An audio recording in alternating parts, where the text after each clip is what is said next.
Frieza, one of, if not the greatest villain in Dragon Ball, combined with the ultra super villain power in Xenoverse 2. Seems like a match made in heaven, right? But there is more to this version of Frieza than just a simple power boost. Maybe you saw the DLC trailer, maybe you saw people talk about it on social media, heck, you may have even played the DLC yourself already. But do you truly understand how horrifying the implications of this character are? First, we'll cover what this monster does in the story, and then I'll break down just how terrifying the Dark God of Time actually is. Starting off, we are brought to the events of the Broly movie, right before Frieza's forces and the Saiyans meet on Earth. Initially, Fu, in another one of his experiments, replaces Paragus and convinces the army that everything's normal, similar to how he replaced Whis in the Infinite History story. Immediately, this Frieza showcases frightening awareness, as he is able to see through the ruse, which Fu attributes to him adapting to the power of the ultra supervillain crystal. No way! The crystal's power didn't consume you? So you adapted to it? Fu then decides to work with Frieza as a partner, where Frieza allows him to experiment on his men in exchange for him and his army getting power boosts. This includes previously deceased members like Zarbon, Dodoria, and the Ginyu Force, more than likely brought to this time by Fu. This energy is enough to control even the likes of Broly. But alas, Frieza is willing to sacrifice all of them if it means achieving his goals. I sacrificed my soldiers for the sake of data. A difficult choice, but it will make the Frieza Force all the stronger. Difficult, huh? I remember you being all about it!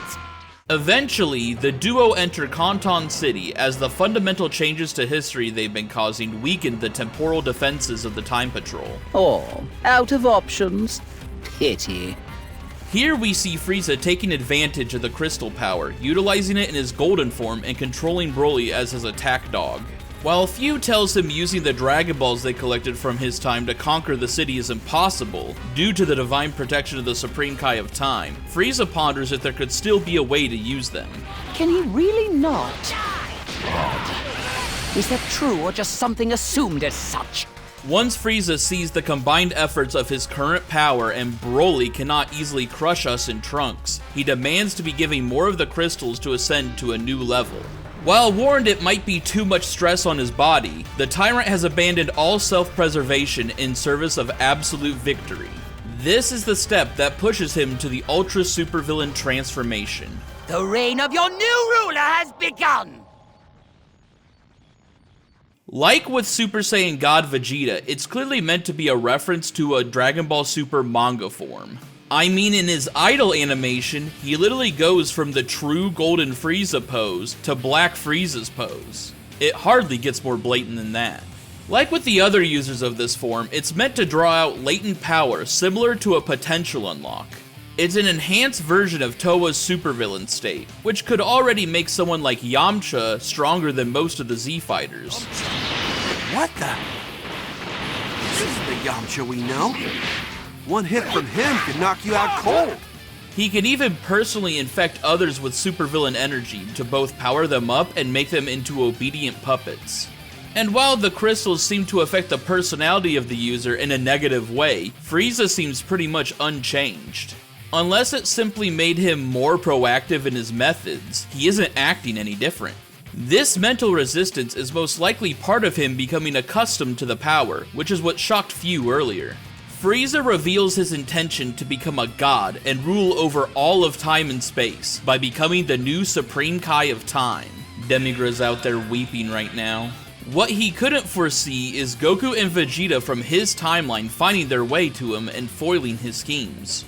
Their fusion into Gogeta eventually forcing his retreat proves that Frieza still hasn't reached a level where he can handle a group like this. Clearly you bested me! But in the crack of time, while Fu is all but ready to give up conquering Canton City, Frieza develops a scheme. A plan to use both the Dragon Balls and crystals together. Huh. A devious idea is taking form. I know exactly how we'll put them to good use. He once again impresses few by showing he has the ability to create time rifts with his own energy, meaning Frieza can now teleport across space and time as he wishes. Just when I think I've seen it all, you surprise me. When it comes to lab rats, you're the best.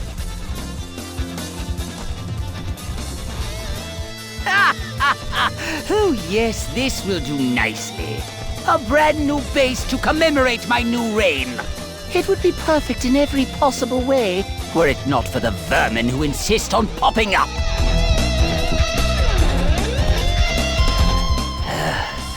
If no one else can get it done, I'm left no other choice but to exterminate them myself.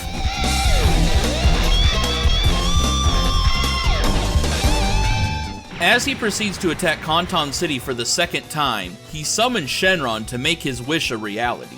Shenron, predictably, cannot make him a god, as it is out of the realm of his power to grant such a wish. That's when Frieza imparts a massive amount of ultra supervillain power into Shenron, making him both a completely obedient genie and strong enough to grant his wish. And grant it he does. Make me a god. Frieza, the new Supreme Kai of Time! I, Shenron, acknowledge your wish. That's right, Frieza has become a god of time. But it's not as simple as it first seems. As Few puts it, Frieza is trying to put divine power into his mortal body. Unlike the Saiyan god forms, his body isn't equipped to handle God Ki. Therefore, Shenron needs to rewrite history so that Frieza was always a god, which understandably takes some time, providing a window for the heroes to try and stop him. After fighting off many of his powered-up minions, including characters like Nappa, Raditz, and Apul, and destroying the crystals binding Shenron, the dragon is slowly released from his brainwashing. Frieza is then forced to put a stop to you before the last crystal is gone.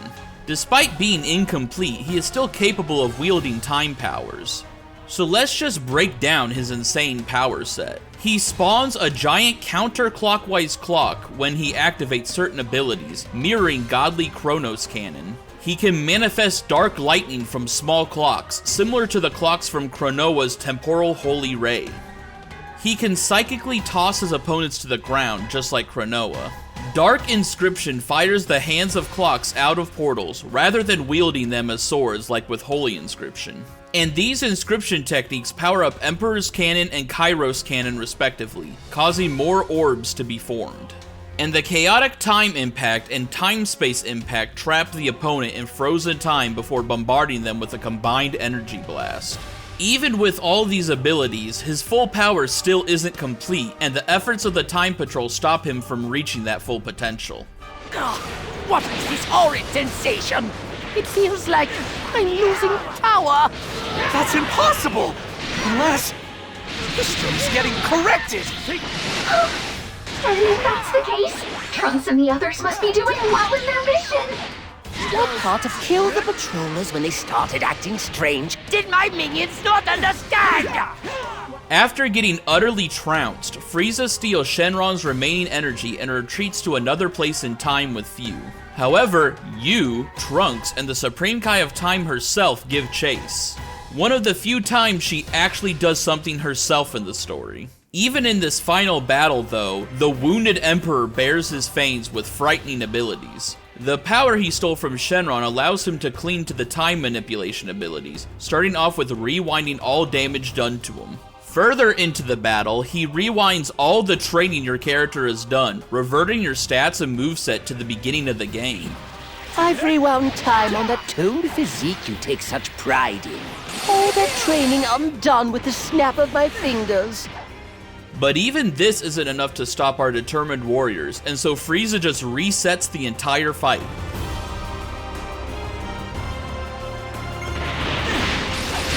Huh? What was that? While fighting such a monster seems hopeless at first, the next time he tries some time shenanigans, the Supreme Kai of Time nullifies it. I can easily undo anything you... Time, it's not going back! Just how long do you think I've been the Supreme Kai of Time, huh? No way was I gonna let some usurper show me up twice in a row. Once Fu and Frieza are defeated, the desperate tyrant tries one last bid to erase his enemies, seeking the remaining power Fu has been saving in his sword. I have an idea, Fu. There's energy left in that blade, correct? Hand it over then! I'll blast away the rift and send them all to hell with it! Ah! However, he's pushed back by us, and simply becomes more fuel for Fu's experiment. You taught me something very important, Frieza. This, that the end justifies the means. That was your downfall, but not mine.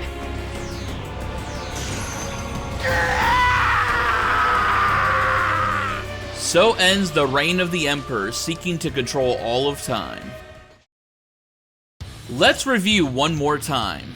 This is a Broly movie Frieza whose latent power is unlocked through multiple time crystals, which enhances his already strong golden form even more. He then achieves the Ultra Supervillain transformation that allows him to mind control / power up others, and can even open rifts in space and time to travel as he pleases. After bending Shenron to his whims, he gains many of the powers of the Supreme Kai of Time, including stopping time, reversing time on himself, others, and in general. He can also utilize this power to enhance his attacks in many different ways, being even more brutal than Chronoa dares to be. Got all of that? Now let's just think about this. If Goku came up to this Frieza in some sort of, I don't know, super maximum turbo ultra instinct form, Frieza could just snap his fingers and revert him back to the beginning of Dragon Ball. To the point he wouldn't just unlearn Super Saiyan, but also Kaioken, the Spirit Bomb, and even the Kamehameha. And with his powers over space and time, he could potentially manipulate beings like Beerus, like reverting him back to how he was before becoming God of Destruction. I never thought I'd face a god of destruction. Luckily, his power tips the fight in my favor. Or even characters like the Angels, the Grand Priest, and Zeno.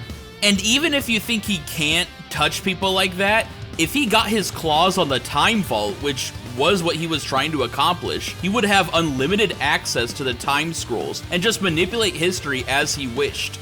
The only reason Frieza lost is because he went up against people who fight time criminals every fiscal year, including the God of Time herself. Most normal characters in this series would probably get washed by this guy. If he was to have his wish fully granted in time, he could have somehow been even stronger. Essentially, it's the ultimate power for the ultimate villain of Dragon Ball. And so here we are. The Ultra Supervillain stuff, while neat to some extent, hasn't been very interesting before this. The form just has an evil aura and puts a black texture over the body, and also has like a gaping hole surrounded by crystals on their chest. The moveset hardly changes either, they just consist of moves the devs didn't end up using on their other forms, like Goku Black Scythe or Jiren's Full Power Destruction. Frieza, on the other hand, was fresh and interesting.